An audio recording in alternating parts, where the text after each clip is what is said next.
I am here today in Griffith Park because in August of 1945, the atomic bomb that exploded over Hiroshima, Japan, actually converted only 700 milligrams of uranium into pure energy.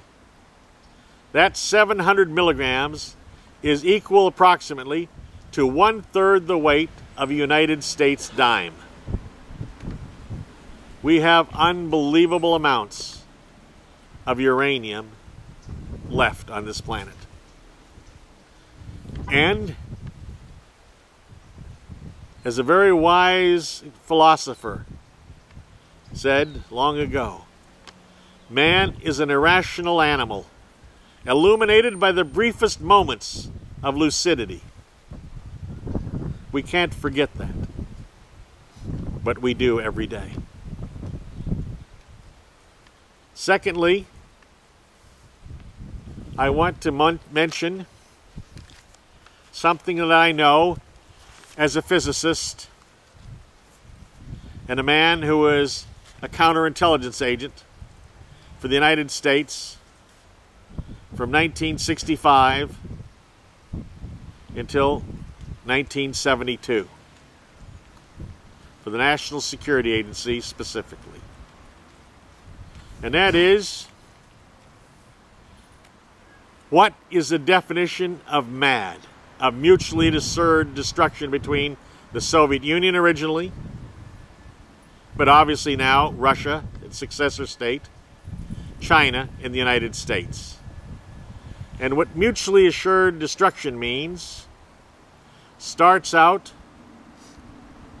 on July 15th, 1945. At the Trinity test site, an atomic bomb exploded before 6 o'clock that morning. And what it released, along with the atomic energy, was back electromotive force. And that back electromotive force, now known as EMF, destroyed communications facilities, in some cases for over 100 miles in every direction. That led to a new idea. How do you stop aircraft and missiles from entering the American airspace and destroying the United States citizens by the hundreds of millions? It's very simple. You develop a long-range perimeter around the United States on all sides. And at the edge of that, on American territory, and at sea, you have short-range missiles. Their job is to go only up between the atmosphere and the ionosphere.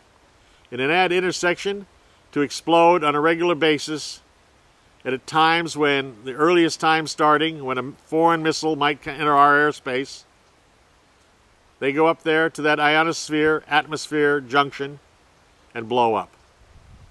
The back EMF will then destroy the electrical wiring or electronic wiring as the machinery got more sophisticated of any incoming atomic bomb carrying aircraft or missile. Now, of course, what mutually assured destruction means, in the terms of our country's military and political establishment, is that Canada will be lost. Alaska will be lost. Mexico will be lost. The Canary Islands may be lost. And of course, Hawaii will be lost. But the mainland can be protected, for the most part, from incoming aircraft carrying atomic weapons and incoming missiles carrying atomic weapons. The Soviet Union, of course, having had spies present at Trinity Test Site in New Mexico, on that day, July 15th, 1945, learned from that instantly.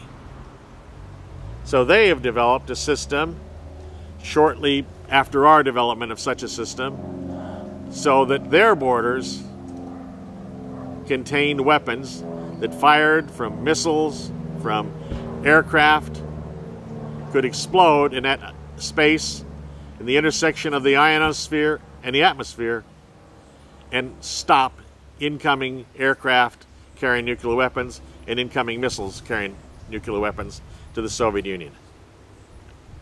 Obviously, we have not had nuclear war, but we've come close, and not just with the nuclear crisis of the Cuban Missile situation. We've come close many times. Once known to me as an NSA agent, during the time that I was an NSA agent.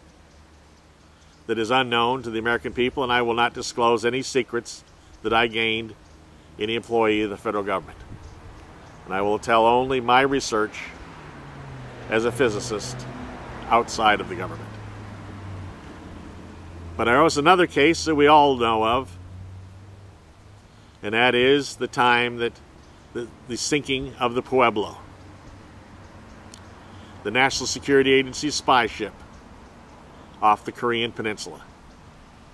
That brought threats of nuclear war from both the Soviet government and our government. It never actually ended in nuclear war, as we know, because we're here.